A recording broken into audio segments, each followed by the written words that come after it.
Hello friends, स्वागत है आप सभी का आपके अपने यूट्यूब चैनल हिंदी पॉइंट में। जिससे मेरा हमेशा से यही प्रयास रहता है कि मैं जो भी टॉपिक लेके आऊँ वो इतना क्लियर हो कि आपको कहीं और जाने की आवश्यकता बिल्कुल भी ना पड़े।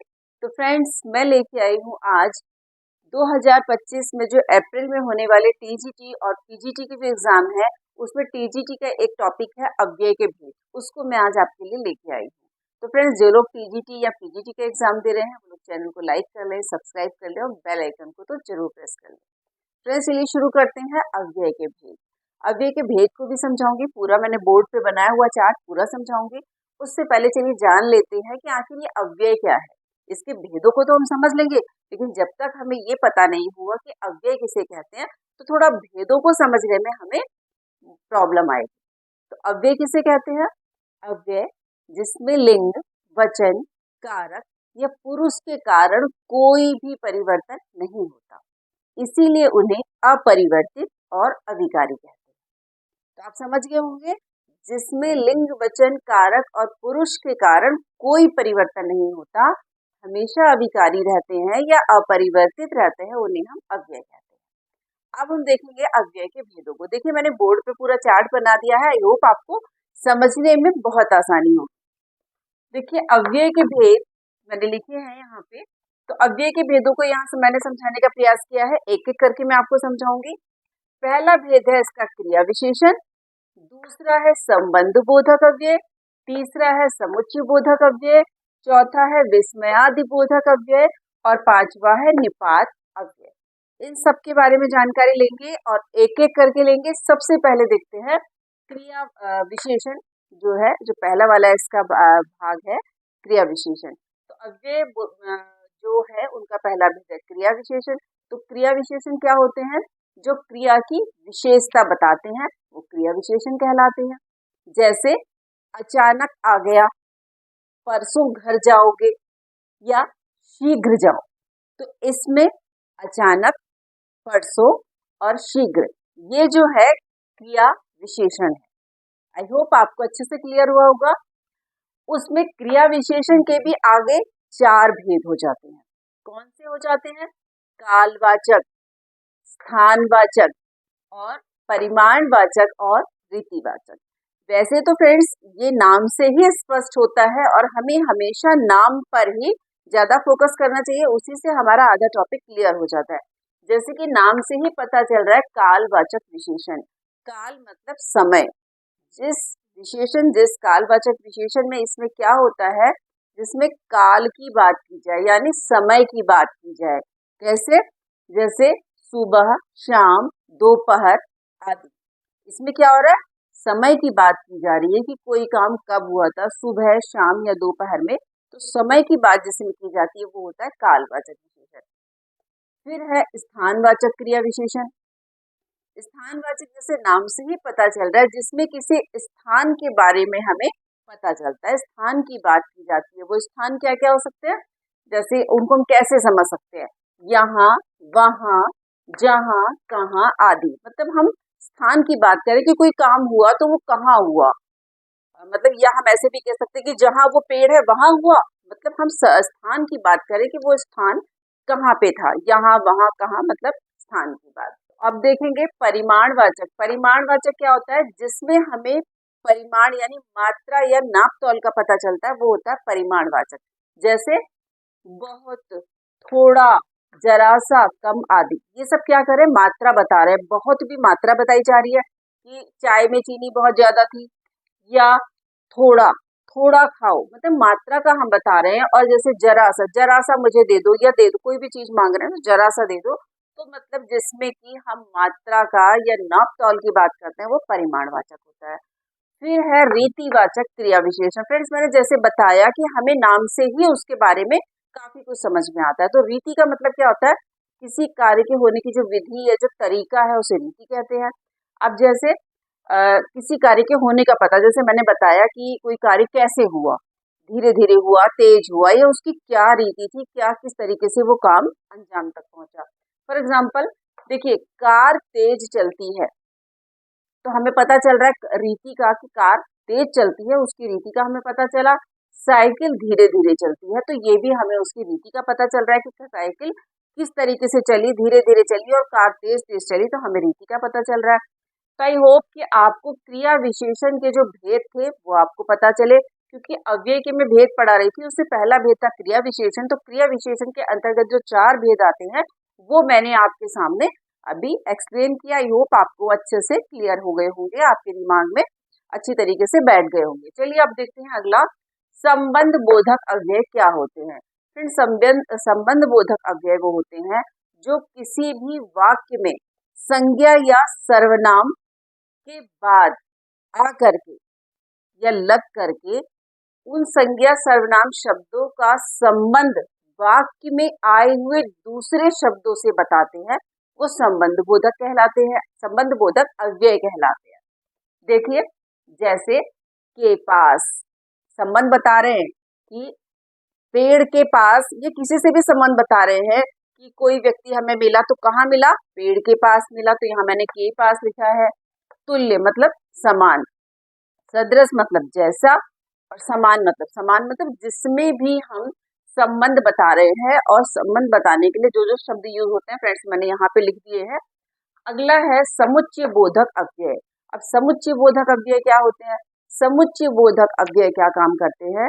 ये दो या दो से अधिक शब्दों, वाक्यांशों या वाक्यों को जोड़ने या अलग करने का काम करते हैं। जैसे माता और पिता सो रहे हैं और आम खाओगे या केला। इसमें माता और पिता सो रहे में जो और शब्द है और आम खाओगे या केला में जो या शब्द है, ये दोनों जो है जोड़ने का काम करें, दोनों समुच्चय बोधक है। अब इसके दो भेद होते हैं, एक होते हैं संयोजक समुच्चय बोधक और एक होते हैं विभाजक।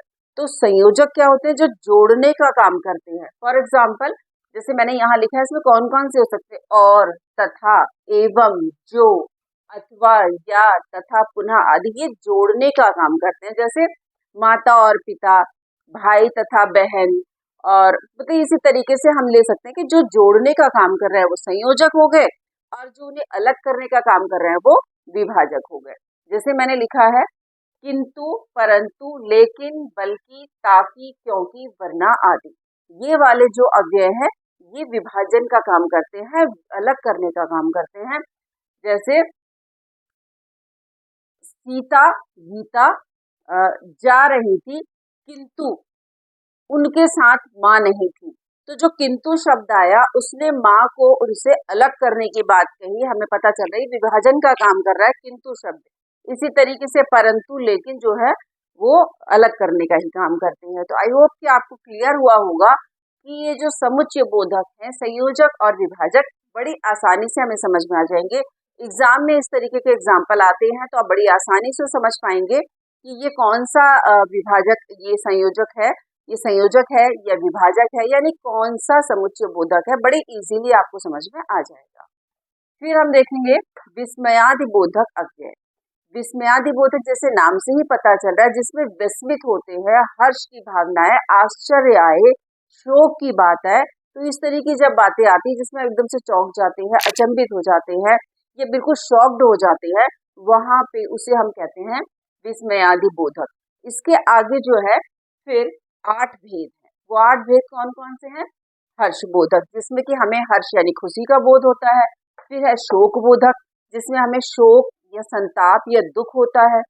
फिर है आश्चर्य बोधक, जिसमें हमें आश्चर्य होता है किसी चीज को देख करके। जैसे आहा, ये जो बगीचा है इसमें तो ये जो बहुत सारे पक्षी दिखाई दे रहे हैं, इतने सारे पक्षी एकदम से कैसे दिखा दिए? मतलब एक दो पक्षी थोड़े बहुत दिखते थे, अचानक से बहुत सारे पक्षी आ गए। तो बड़े आश्चर्य वाली बात हो गई कि आज अचानक से इतने सारे पक्षी इस जगह पे, इस बाग में कैसे आ गए, जबकि रोजाना में 2-4 पक्षी ही दिखाई देते थे। फिर है तिरस्कार बोधक, जिसमें तिरस्कार की भावना आती है, किसी की अपमान करने की बात आती है, तो वो तिरस्कार बोधक हो गया। अनुमानो बोधक, जिसमें अनुमान लगाया जाता है। संबोधन बोधक, जिसमें संबोधन बोधक आदि की बात होती है, संबोधन देने की बात होती है। स्वीकार बोधक, जिसमें स्वीकार यानी किसी चीज को एक्सेप्ट करना, किसी चीज को स्वीकार करने की बात होती है, स्वीकार बोधक कहलाते हैं। फ्रेंड्स, ये थे अव्यय विस्मयादि बोधक अव्यय के भेद। क्योंकि जो मैंने यहाँ भेद लिखे हैं टोटल 1 2 3 4 5 भेद लिखे हैं, इनके अगेन जो पार्ट हुए हैं उसे भी मैंने यहाँ समझाने का प्रयास किया है। लास्ट वाला है निपात अव्यय। अब निपात अव्यय क्या होते हैं?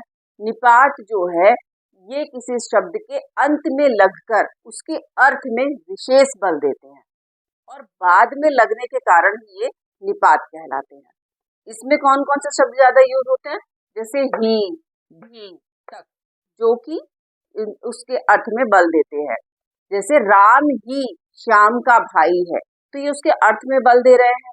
और भी, ही, तक, जो इस तरीके के शब्द आते हैं जो कि किसी अर्थ में लग करके यानी बाद में लग करके उसके अर्थ में बल देते हैं, उसके अर्थ को बहुत अधिक महत्व देते हैं, निपात कहलाते हैं।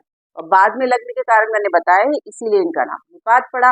अब एग्जाम में आ जाएगा आपके पास कि भाई निपात को निपात क्यों कहते हैं, 4 ऑप्शन दे दिए जाएंगे, आप उसमें से एक टिक करके आएंगे क्योंकि ये शब्दों के बाद में लगते हैं तो निपात कहलाते हैं। अब इसके आगे से फिर जो है 9 भेद है। वो 9 भेद कौन कौन से हैं?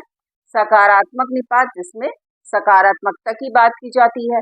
नकारात्मक निपात, जिसमें नकारात्मकता की मतलब न की बात होती है, नकारात्मक निपात होते हैं। निषेधात्मक, जिसमें किसी बात का निषेध किया जाता है, खंडन किया जाता है, निषेधात्मक हो गए।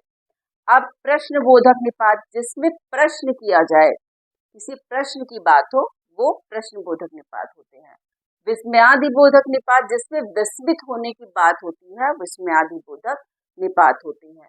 फिर है बलदायक निपात, जिसमें बल की बात हो, किसी शक्ति की बात हो, बल दिखाने की बात हो, बलदायक निपात होते हैं। तुलनात्मक निपात, जिसमें तुलना यानी कंपैरिजन की बात होती है, वो तुलनात्मक निपात होते हैं। अवधारणा बोधक निपात, जिसमें अवधारणा की बात होती है, अवधारणा बोधक निपात होते हैं। फिर आदर बोधक निपात, जिसमें आदर की बात होती है, आदर की बात हमें दिखाई जाती है या हमें समझ में आती है, वो आदर बोधक निपात होते हैं। फ्रेंड्स, आप लोग स्क्रीनशॉट भी इसका ले लीजिए, बहुत ही यूजफुल है और आप इस चार्ट को अपने पास रखेंगे तो काफी कुछ आपको ये जो टॉपिक है समझने में आसानी मिलेगी। फ्रेंड्स, आई होप कि आपने स्क्रीनशॉट ले लिया होगा। तो फ्रेंड्स, ये जो मैंने अव्यय के भेद बताए, अव्यय के बारे में जो कुछ भी जानकारी दी, फ्रेंड्स इसको आप देखिएगा और देख करके आपके पास नोट डाउन जरूर करिएगा फ्रेंड्स, क्योंकि हमारे पास नोट डाउन होता है तो काफी टाइम ऐसा होता है कि हम वीडियो देखने के लिए हमें उतना टाइम नहीं मिलता, तो हम जो हमारे पास नोट डाउन है उससे अपनी तैयारी कर लेते हैं। फ्रेंड्स, तो आज का वीडियो आपको कैसा लगा आप कमेंट सेक्शन में जाके जरूर बताइएगा, क्योंकि आपके कमेंट और लाइक ही मुझे और अधिक प्रेरित करते हैं कि मैं और अच्छे अच्छे वीडियोस आपके लिए लेकर के आऊँ। तो फ्रेंड्स, आप कीजिए अपने एग्जाम की तैयारी और मैं चलती हूँ अपनी नई वीडियो की तैयारी में। तब तक के लिए जय हिंद, जय भारत।